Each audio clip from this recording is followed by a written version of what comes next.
Programa Mercado e Ação de hoje, como sempre, terça-feira, 22 horas e 30 minutos, quinta-feira, 23 horas e 30 minutos e sábado, às 8 horas da manhã, recebe hoje Marcel Paranhos Dias, coach executivo, profissional da mais alta qualidade. Seja bem-vindo ao nosso programa. Obrigado. Nós estivemos conversando um pouco antes e vamos discutir um pouco, acho que ao fundo poderíamos definir como liderança, processos de liderança, gestão da liderança, talvez pudesse, assim, na essência, dizer isto. Mas eu lhe pergunto o seguinte, para começar, o que é liderança, o que é diálogo e o que é relacionamento? Inicialmente quero agradecer o seu convite para estar aqui apresentando esses conceitos. Né? O prazer é nosso e dos nossos ouvintes. Vamos começar falando um pouco, então, sobre o foco de liderança. Vamos explorar mais pelo ângulo da liderança as questões dos conceitos. Hoje é demandado pelas organizações que um bom líder é um líder que tenha um bom relacionamento interpessoal e um relacionamento com o seu grupo. Até questão de 10, 15, 20 anos atrás, um bom líder era aquele que sabia bastante sobre os aspectos técnicos vinculados aos aspectos tecnológicos da empresa onde ele trabalhava, dos sistemas de produção da empresa, seja um banco, seja uma indústria, ou seja uma empresa de serviços. Hoje, além dos aspectos técnicos, ele tem que saber lidar com as pessoas, fazer o que nós chamamos de gestão das pessoas. E essa questão da gestão de pessoas não é desenvolvido nas faculdades, não é desenvolvido nas escolas. Então, o líder ele já assume um posto de gestão com um déficit bastante elevado na questão da como lidar com pessoas, como fazer gestão de pessoas. Dentro desse conceito, os bancos escolares, as faculdades, as universidades não preparam a pessoa para liderar. Não. Preparam para produzir. Eles preparam para a produção, tendo o entendimento que um bom técnico vai ser um bom líder. Está um pouco ultrapassado isso. Isso está bastante ultrapassado. Nem um pouco, é bastante. Bastante. Por quê?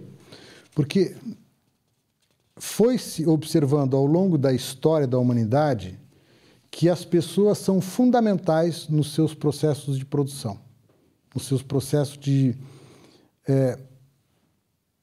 gerar algum tipo de produto. Quanto mais motivada a pessoa está, mais ela vai contribuir para a organização ou para qualquer outro aspecto da vida. Então, compreender as demandas e as necessidades das pessoas é um fator fundamental. Aí nós podemos já entrar um pouco em alguns conceitos, né? O que é que nós podemos, dentro de todas as abrangências, dentro de todos os aspectos relacionados com comportamentos, nós podemos falar de algumas necessidades que as pessoas têm. Uma vez que o líder compreenda um pouco estas necessidades, ele vai interagir de modo mais produtivo com a pessoa. Nós podemos abordar aqui alguns conceitos. Não é o todo, não contempla toda a questão de liderança e gestão de pessoas. Mas esses 3 elementos básicos nos permitem ter um bom exercício de liderança considerando a gestão de pessoas. Quais são esses 3 conceitos? Esses conceitos são basicamente a quantidade de interação que uma pessoa tem necessidade de ter com outras pessoas na sua vida. Isso em nível pessoal e profissional?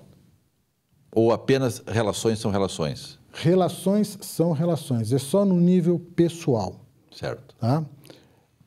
A partir desta característica dele, quando ele vai estar atuando na empresa, ele vai carregar junto consigo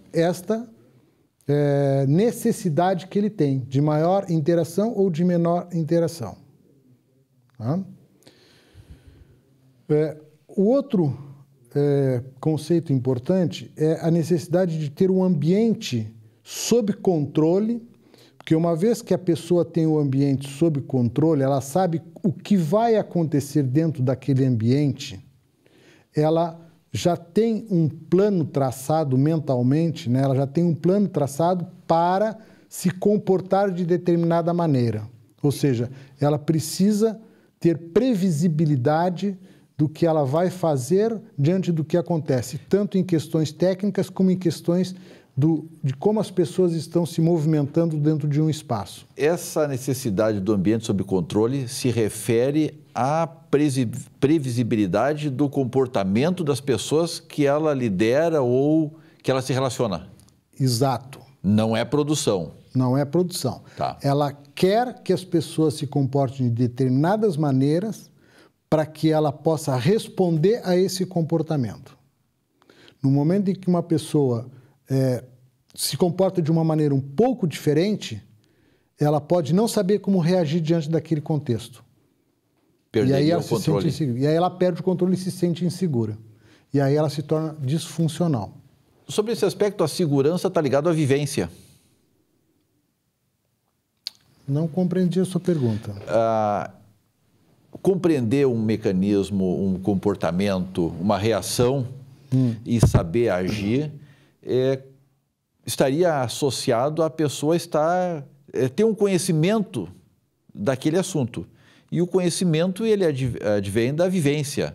Sim. Pode ser uma vivência, inclusive, teórica, mas se estuda. Sim. Não é algo inesperado, não pode ser algo inesperado.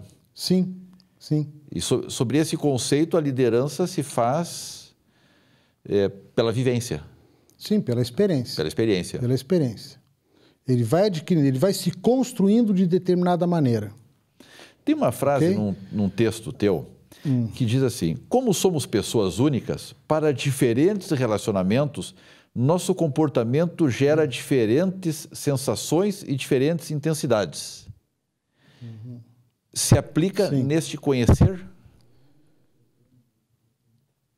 Exato. Quanto mais eu me conheço como pessoa dentro desse contexto, de quantidade de interação que eu quero ter com as pessoas e de quanto necessidade que eu preciso ter de controle, eu vou conseguir interagir com o outro. Por exemplo, se eu sou uma pessoa de autocontrole e estou interagindo com uma pessoa que é de baixo controle, quanto maior o controle que eu exerço na relação, possivelmente a outra pessoa vai ficar mais insatisfeita dentro do relacionamento, porque ela é uma pessoa de baixo controle. Agora, para uma pessoa de autocontrole, ela vai me entender mais e então o meu controle nesta pessoa de autocontrole pode ter um impacto menor, ou seja, as reações delas podem ser reações produtivas, enquanto que na interação com pessoas de baixo controle, o meu autocontrole pode fazer com que a pessoa não tenha comportamentos produtivos dentro do relacionamento ou até dentro da realização das tarefas. Porque até agora nós estamos falando de relacionamento interpessoal. Ocorre que quando nós estamos realizando alguma tarefa, seja ela a organização de um churrasco em família, ou seja ela alguns movimentos de produção dentro de uma empresa, nós vamos estar ao mesmo tempo nos relacionando. Um caso bem comum, por exemplo, que nós podemos trazer aqui, que algumas empresas não suportam: colocar horário flexível de entrada e de saída. As empresas odeiam. As empresas odeiam ou quem faz a gestão das empresas odeiam? Por quê? Certo. Porque se o gestor, vamos falar agora em gestor já no nível de gerência para cima, tá? O gestor maior. O gestor maior. O que ocorre? Se ele quer fazer alguma coisa, entre 7 horas da manhã e 9 horas da manhã. Mas este é um horário flexível e ele entende que quer fazer uma determinada reunião ou uma determinada conversa com alguém e essa pessoa não vai estar lá, ele pode não saber lidar bem com isso. Ele quer ter aquela pessoa à sua disposição, ele quer controlar a vida daquela pessoa no sentido do horário que tu entra e do horário que tu sai. Isso é um processo de insegurança desse gestor? De precisar esse controle, precisar talvez reafirmar uma autoridade? Você agora pegou num ponto nevrálgico. Associado ao comportamento de controle, nós temos o sentimento de incompetência ou competência. Lidar com o imprevisto é ameaçador. Se eu não me sinto competente para lidar com aquilo que não é previsível, eu entro em estado de pânico. Se eu me sinto competente, eu consigo lidar com aquele contexto. Então a questão é o quanto eu me sinto com recursos internos para aprender a lidar com cenários imprevisíveis. Tá? Então, o que bate lá no fundo é a sensação de competência. E aqui nós vamos por um absurdo, né? Porque eu posso pegar, por exemplo, um presidente de empresa que tem 20 anos de carreira. Sim. E ele ter um sentimento de não ser competente. Por quê? Agora nós podemos traçar um paralelo entre a existência humana e a organizacional. Normalmente, os elevados cargos de empresa, eles têm uma carreira dentro da empresa. Então, o que ocorre com essas pessoas? Eles conhecem e dominam todos os aspectos tecnológicos que estão envolvidos no sistema de produção da empresa. Ele é processo, ele é produção. Ele é produção. Ele consegue lidar com todas essas questões. Então, ele se sente competente, só que ele se sente competente nos aspectos técnicos. E existe a competência do lidar com a vida, do lidar com a existência no mundo. Eu sou capaz de prover um teto para mim? Eu sou capaz de prover alimentos para mim? Eu sou capaz de prover, satisfazer meus desejos? Se nós vamos pensar na história da humanidade, o homem antigamente, ele ia à caça, à pesca, e ele precisava ter aquela habilidade desenvolvida para poder sobreviver. Hoje, ele tem que trabalhar, gerar recursos financeiros para ir no supermercado e trocar por produtos. É mais complicado, é mais complexo. Vamos fazer um pequeno intervalo. Ok? Retornamos num instante, que o assunto está fantástico.